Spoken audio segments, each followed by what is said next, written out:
Le traumatisme ultime, le clown de Ça, pourquoi il nous a autant traumatisés? Toute personne normalement constituée a plus ou moins peur des clowns et on peut largement dire merci à Stephen King et Ça, le clown des enfers qui hante vos cauchemars depuis près de 40 ans et qui revient dans la série Ça, Bienvenue à Derry, actuellement diffusée sur HBO Max. Mais est-ce que vous connaissez vraiment ce monstre? Savez-vous pourquoi c'est probablement le monstre ultime d'ailleurs? Et pourquoi est-ce que ce foutu clown nous a traumatisés à ce point? On va chercher quelques réponses en vidéo.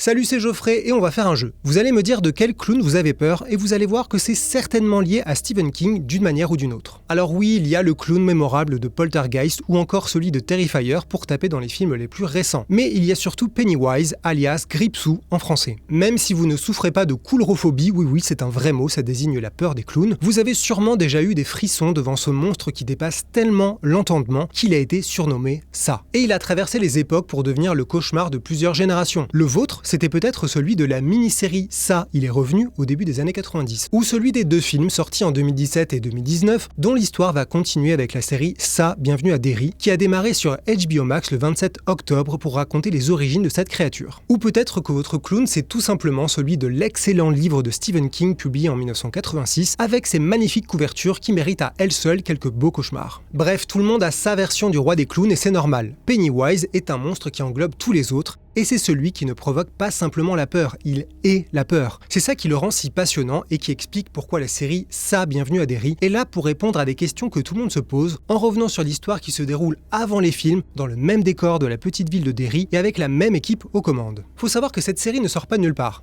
Elle vient directement des livres et des passages où Stephen King raconte le passé de Derry. C'est le personnage de Mike Hanlon, le bibliothécaire, qui plonge dans les archives de la ville pour essayer de comprendre ce qui se cache réellement derrière le clown. Et il en entend aussi parler via son grand-père Will, qui a lui-même vu des choses terribles. Cette famille est donc centrale dans la série. Ces histoires sont tellement importantes dans les bouquins qu'au départ, le réalisateur des films, Andy Muschietti, a envisagé de continuer avec un autre film. C'est finalement devenu une série avec un ambitieux projet.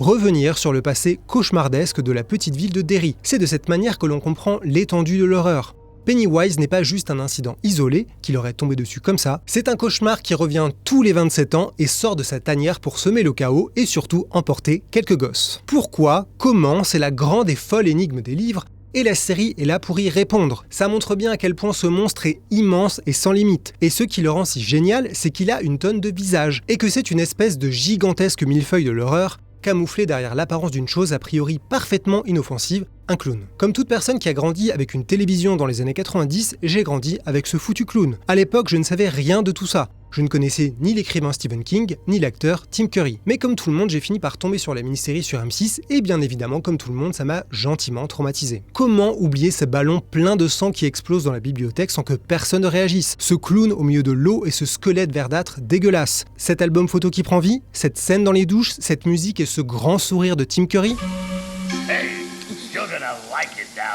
Et bien sûr, la scène emblématique avec le pauvre petit Georgie qui ne sait pas encore qu'il va flotter en bas comme tous les autres. You float down!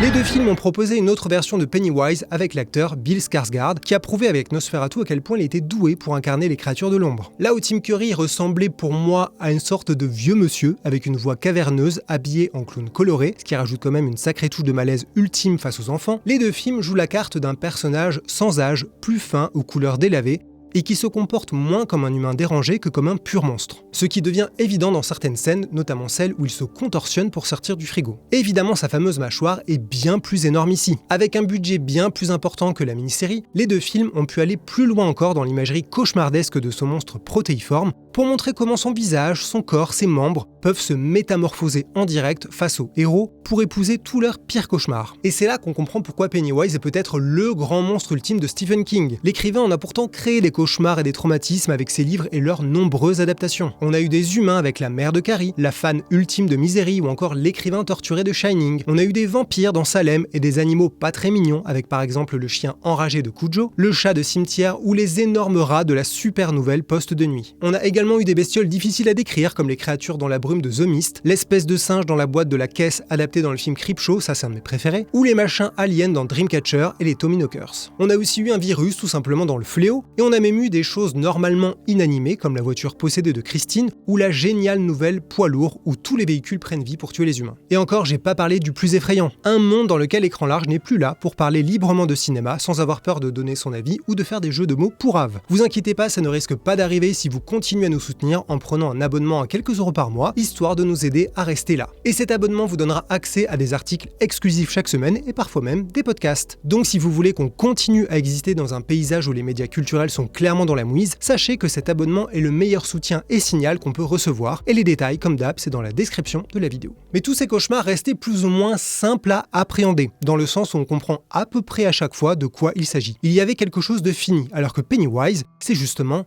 l'infini. Et c'est tellement inimaginable que les gens réellement confrontés à sa véritable nature perdent la raison. Faut quand même avoir en tête que là on parle d'une chose tombée du ciel durant la préhistoire, donc qui était là bien avant les êtres humains. C'est donc une terreur très Lovecraftienne, comme une sorte de divinité tordue qui précède l'humanité et l'utilise comme une espèce de garde-manger.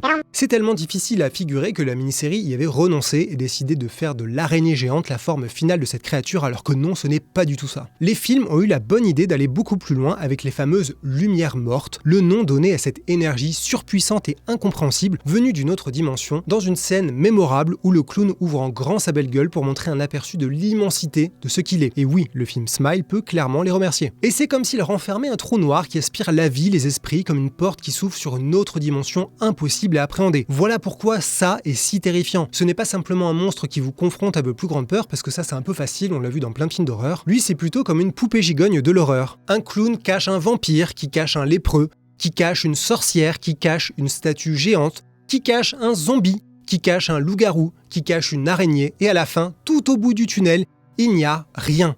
Juste le néant de la terreur absolue, celle qui vous rend fou tellement c'est l'extrême des extrêmes. Mais ce n'est pas tout. Si cette histoire est si géniale pour moi, c'est aussi parce qu'elle raconte quelque chose autour de ce monstre. Quelque chose de profondément universel et déchirant, c'est le choc douloureux entre le monde des enfants et celui des adultes. Derrière les gamins terrorisés par le clown et ses nombreux visages, il y a leur immense solitude qui trouve en partie une issue lorsque le club des losers se réunit. Ce n'est pas un hasard si la forme principale du monstre est un clown, c'est un symbole de l'enfance, puisque c'est a priori un personnage joyeux, coloré, inoffensif. Il est ici perverti au même titre que tout ce qui est censé les protéger, c'est-à-dire principalement les parents. À ce sujet, il y a une scène mémorable qu'on retrouve dans la mini-série et l'adaptation au cinéma. C'est ce moment d'angoisse, une fontaine de sang retapisse la salle de bain de Beverly. L'adolescente est chez elle dans cette pièce qui représente l'intimité absolue, et du sang sort du lavabo. Et quand elle va demander de l'aide à son père, il ne voit rien, il ne comprend rien. Le personnage se retrouve alors seul au monde. D'un côté, le monstre sous ses pieds, tapis dans l'obscurité et les canalisations qui veulent la terroriser, et de l'autre, son père, à peu près aussi flippant et incapable de l'aider. Ce moment d'ailleurs où il touche son visage avec ses doigts pleins de sang sans le voir, c'est une image tellement dérangeante, tellement lourde de sens. C'est ça aussi l'horreur de cette histoire. Et le film va encore plus loin avec un geyser de sang absolument dingue, mais on retrouve ce même petit geste presque obscène dans un décor encore plus baroque. Ça pour moi c'est l'essence de cette histoire. Si les gamins sont des proies parfaites pour Pennywise, c'est aussi parce qu'ils ne sont pas assez protégés par les adultes qui sont finalement un peu complices de ce cauchemar de manière plus ou moins évidente et intentionnelle. Après tout, Georgie disparaît parce que sa famille le laisse jouer tout seul dehors sous la pluie.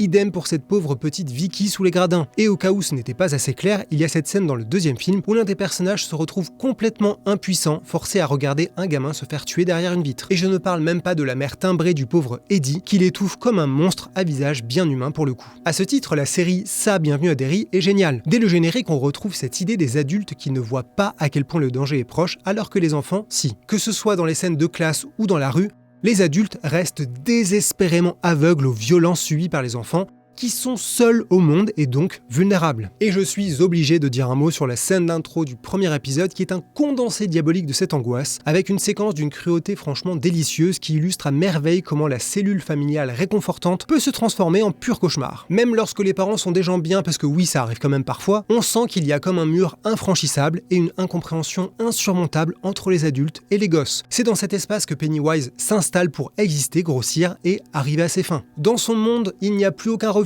tout devient une porte d'entrée pour lui. Un livre, un écran, un siphon de douche, tout ce qui est censé être inoffensif comme cette charmante mamie dans le deuxième film, est potentiellement un visage de l'horreur. Et comment peut-on espérer survivre quand les adultes ne sont même pas capables de voir les horreurs qui se déroulent sous leurs yeux? N'y a-t-il pas plus terrifiant que de sentir qu'on va mourir seul alors qu'on est au milieu des autres? C'est l'une des meilleures idées de Stephen King, faire appel à nos peurs d'enfance, les relier à nous, adultes, et créer un récit autour de tout ça. Alors qu'on passe une bonne partie de sa vie d'adulte à lutter contre ces peurs irrationnelles liées à l'enfance, en tout cas, j'espère que je suis pas le seul à faire ça, ça nous prouve qu'en fait, non, il faut continuer à y croire, à le voir, parce que ça existe. Ça crée une panique assez universelle, parce que d'un coup, ça donne une réalité tangible à nos pires angoisses qu'on avait enfouies au fond de notre imagination. Et ça ouvre une simple et terrible question, et si c'était vrai, et que c'était encore pire que ce qu'on avait imaginé? C'est ça pour moi qui rend ce monstre de Stephen King si ultime, c'est un vecteur de pur désespoir. Il représente tout, et au-delà de lui, il n'y a rien, si ce n'est la folie ou la mort comme meilleure option pour échapper aux pires souffrances et sensations. C'est donc normal que ce clown reste si fascinant et qu'on a envie d'en savoir plus. D'où la série Ça, Bienvenue à Derry, notamment chapeautée par Andy Muschietti, réalisateur des 2 films et co-créateur et réalisateur de plusieurs épisodes ici. On a eu la chance de voir les 5 premiers épisodes sur les 8 de cette première saison, et franchement, ça a été une excellente surprise, avec un récit riche autour de pas mal de personnages vraiment solides, qui rajoute beaucoup de choses sur la mythologie. Là, on fouille littéralement dans la ville de Derry comme une espèce de chasse au trésor de l'enfer, avec aussi un cadeau pour les fans puisque le fameux Dick Halloran fait partie de l'histoire. Si ce nom ne vous dit rien, vous le connaissez pourtant très bien. C'est ce monsieur doté des mêmes capacités surnaturelles que le gamin dans Shining. Il était mentionné dans le livre Ça, autour d'un événement horrible survenu à Derry, et il joue un rôle majeur dans la série, ce qui représente un petit fantasme si on aime l'univers de Stephen King. Et bien sûr, comme tout ça reste avant tout une série d'horreur, on a droit à plusieurs scènes de pur cauchemar à chaque épisode, avec pas mal de litres de sang pour repeindre le décor et un paquet de créatures inattendues. Alors personnellement, les meilleurs m'ont rappelé les grandes heures de la saga Freddy, quand ça vire à l'horreur grand guignol et sanguinolente dans certains moments étonnamment méchants et spectaculaires. Petite mention spéciale à une scène d'accouchement qui vous donnera sûrement envie de rester chaste pendant une décennie minimum. Tout ça pour faire monter la pression jusqu'au retour de Pennywise lui-même, qui est évidemment de la partie. Ça, Bienvenue à Derry est diffusé en France sur HBO Max depuis le 27 octobre avec un épisode par semaine jusqu'à mi-décembre. Et on est super content d'en être partenaire parce que je pense que ça donne à peu près tout ce qu'on peut attendre si on aime Pennywise et Stephen King. Et si vous avez un petit doute, franchement, regardez simplement le premier épisode. Rien que la scène d'intro et la scène finale. J'en dis pas plus, mais vous verrez. Mais ok, si vous êtes vraiment en manque d'horreur, voilà de quoi vous satisfaire. La vidéo de Mathieu sur Event Horizon et sa mythique version méga gore de l'extrême. D'ailleurs, c'est de loin le plus gros score de notre chaîne YouTube actuellement, avec environ 420 000 vues, et on compte sur vous pour atteindre les 500 000. Et en attendant, moi je vous dis à bientôt sur écran large. Stop.